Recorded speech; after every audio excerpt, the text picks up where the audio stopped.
Ukraine से एक और बड़ी खबर आ रही है। यूक्रेन की सेना की तरफ से बहुत बड़ा दावा किया गया है। दक्षिण यूक्रेन के अंदर रूस के कब्जे वाले हिस्से पर यूक्रेन ने बड़ा हमला कर दिया है। यूक्रेन ने रूस के 2 हथियार गोदामों पर अटैक किया है। इसके अलावा रूस के एक आर्मी बेस पर भी हमला हुआ है। रूस ने भी इन हमलों का पलटवार किया है। तो ज़ेलेंस्की के इन अचानक हमलों से रूस के कैंप में हड़कंप मचा हुआ है। क्राइमिया भी ज़ेलेंस्की के निशाने पर आ चुका है। मिसाइल और ड्रोन के साथ क्राइमिया ब्रिज पर यूक्रेन का बड़ा हमला हुआ है। लेकिन रूस ने इस हमले पर बहुत चौंका देने वाला एक दावा किया है।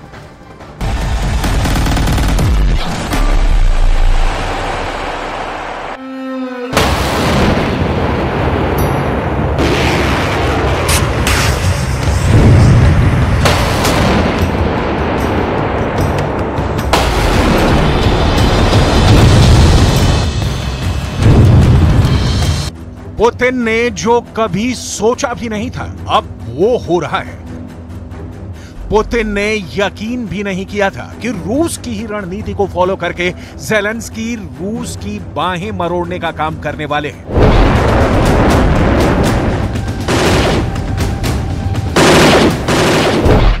लेकिन ऐसा ही हुआ है। क्राइमिया के अंदर ये तो गनीमत रही कि रूस का एयर डिफेंस सिस्टम एक्टिव हो गया और जंग के मैदान में बहुत बड़ा खेल हो गया। यूक्रेन के इस हमले के दौरान ज़ेलेंस्की की एक मिसाइल की काफी चर्चा शुरू हो गई है।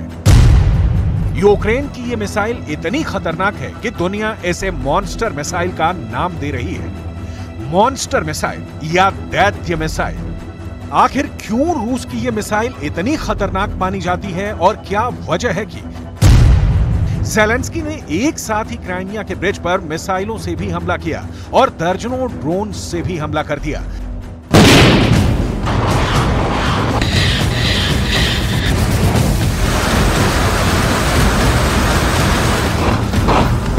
लेकिन फिर क्या हुआ? क्या रूस का एयर डिफेंस ये हमला नहीं झेल सका?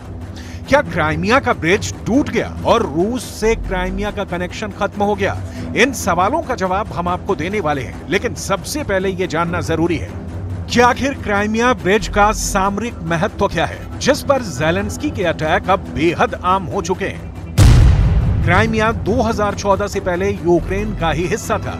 2014 में पुतिन ने क्राइमिया पर हमला कर दिया। पुतिन ने क्राइमिया को जीतकर यूक्रेन से अलग कर दिया।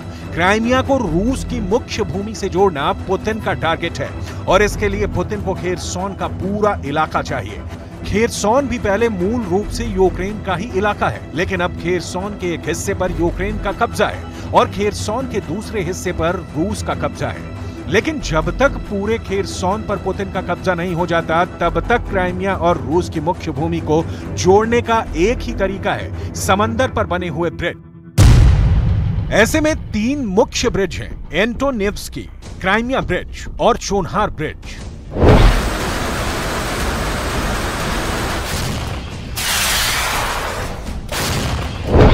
इन ब्रिजों को तोड़ने के लिए ही ज़ेलेंस्की ने बहुत बड़ा हमला क्राइमिया के ब्रिज पर किया है, लेकिन इस बार ज़ेलेंस्की ने अपनी स्ट्रेटजी को बदल दिया है। दरअसल ज़ेलेंस्की ने अपने कमांडर्स की एक मीटिंग बुलाई थी और इस बात पर चर्चा की थी कि आखिर यूक्रेन के पास पैट्रियट जैसा विश्व प्रसिद्ध एयर डिफेंस सिस्टम होने के बाद भी लगातार यूक्रेन और खासकर कीव पर ड्रोन और मिसाइल के हमले कैसे सफल हो जा रहे हैं। इस पर ज़ेलेंस्की के कमांडर्स ने पुतिन की उस रणनीति का खुलासा किया जो इस वक्त पूरे युद्ध का टर्निंग पॉइंट साबित हुई है। दरअसल ईरानी ड्रोन्स का उपयोग करके रूस की आर्मी ज़ेलेंस्की के एयर डिफेंस सिस्टम को पहले ही जाम कर देती है।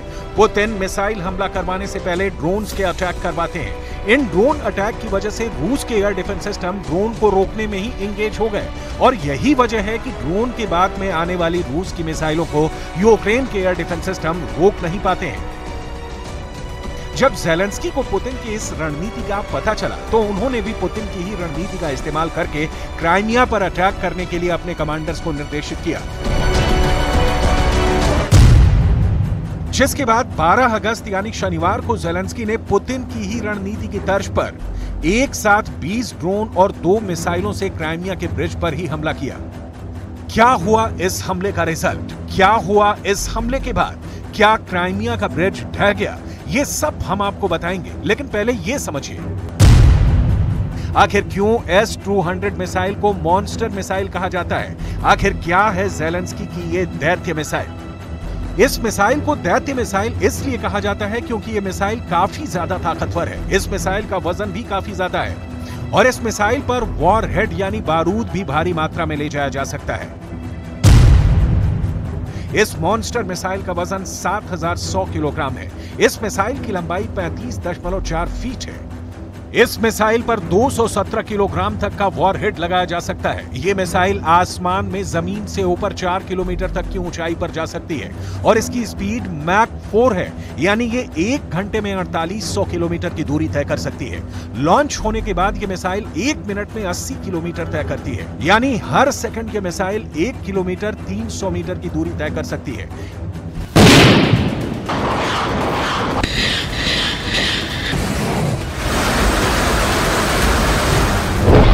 S-200 सोवियत संघ के जमाने की मिसाइल है, यानी जब अखंड रूस था और यूक्रेन और रूस एक साथ थे, उस वक्त सोवियत संघ ने इस मिसाइल सिस्टम का निर्माण किया था। लेकिन बाद में रूस के टुकड़े होने के बाद ये मिसाइल भी यूक्रेन की सरकार के हिस्से में आई थी। 1985 में लीबिया में एक युद्ध हुआ था। उस वक्त सोवियत संघ ने लीबिया को ये मिसाइलें सप्लाई कर दी थी। तब लीबिया की सरकार ने कई यूएस बॉम्बर्स यानी अमेरिका के बम वर्षक विमानों पर इस मिसाइल को फायर कर दिया था। 1983 में सीरिया की सरकार ने भी रूस से ये मॉन्स्टर मिसाइलें आयात की थी। ऐसे दर्जनों देश हैं जो सोवियत यूनियन की इस मिसाइल को इस्तेमाल कर चुके हैं। Bulgaria, Iran, Kazakhstan, North Korea, Poland, Syria, Turkmenistan, Ukraine, Algeria, Azerbaijan, Belarus, Czechoslovakia, चेक Republic, Germany, Hungary, Bharat, Libya, Mongolia, Moldova, Myanmar और उज्बेकिस्तान। इन देशों ने कभी ना कभी इस मॉन्स्टर मिसाइल का उपयोग जरूर किया है और यूक्रेन ने भी यही रणनीति बनाकर 20 ड्रोन्स के साथ एक साथ 2 मॉन्स्टर मिसाइलों के हमले क्राइमिया के ब्रिज पर किए थे। रूस के रक्षा मंत्रालय ने बयान दिया है कि 12 अगस्त को मॉस्को के समय के मुताबिक दोपहर करीब 1 बजे यूक्रेन की सरकार ने S-200 surface to air guided missile से क्राइमिया के पुल पर एक आतंकवादी हमले का प्रयास किया। यूक्रेन की मिसाइल का तुरंत पता लगा लिया गया और रूस के एयर डिफेंस सिस्टम ने इसे हवा में ही रोक दिया। इस घटना में कोई नुकसान या हताहत नहीं हुआ।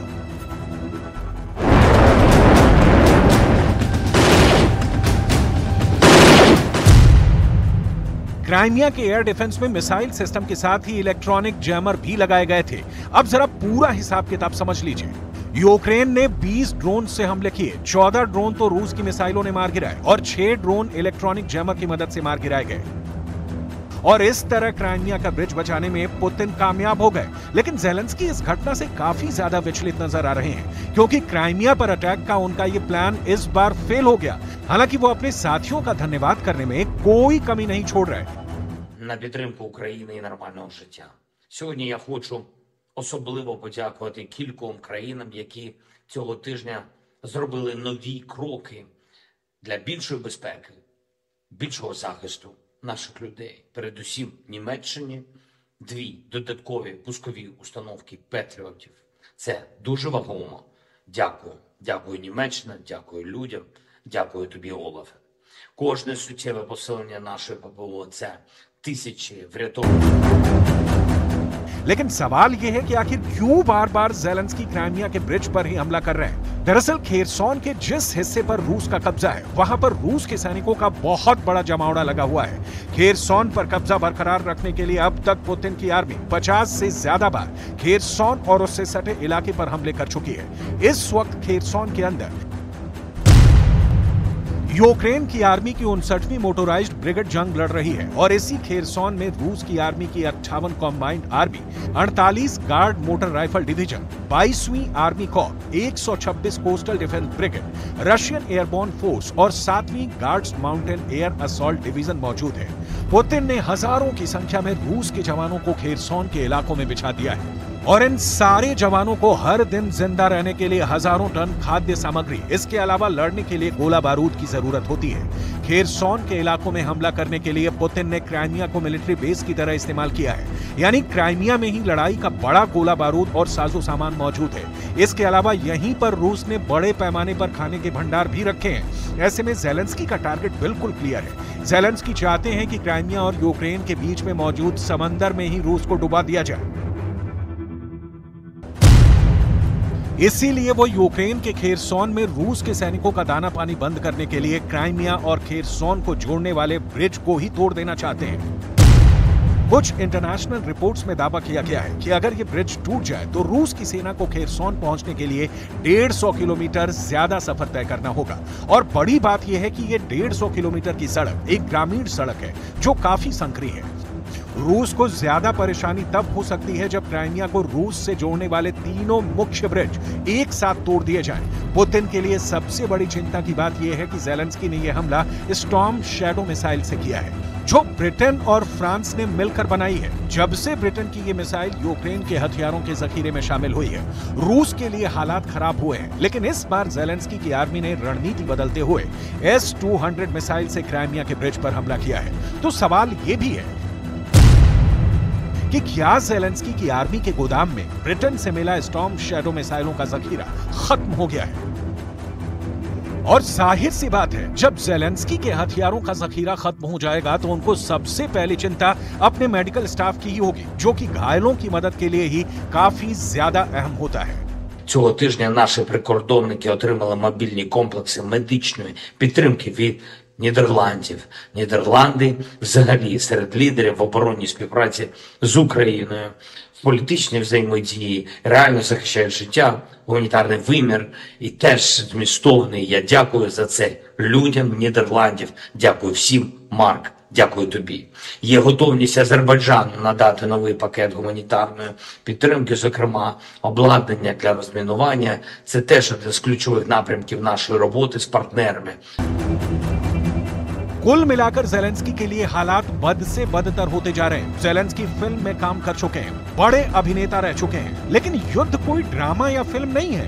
युद्ध में फिल्म के नायक की तरह डायलॉग डिलीवरी से जनता को बहलाया फुसलाया तो जा सकता है, लेकिन जंग का परिणाम पुतिन जैसे फौलादी नेता ही तय करते आए हैं, जो पहले मिसाइलों की मूसलाधार बारिश करवाते हैं और फिर बयान जारी करते हैं।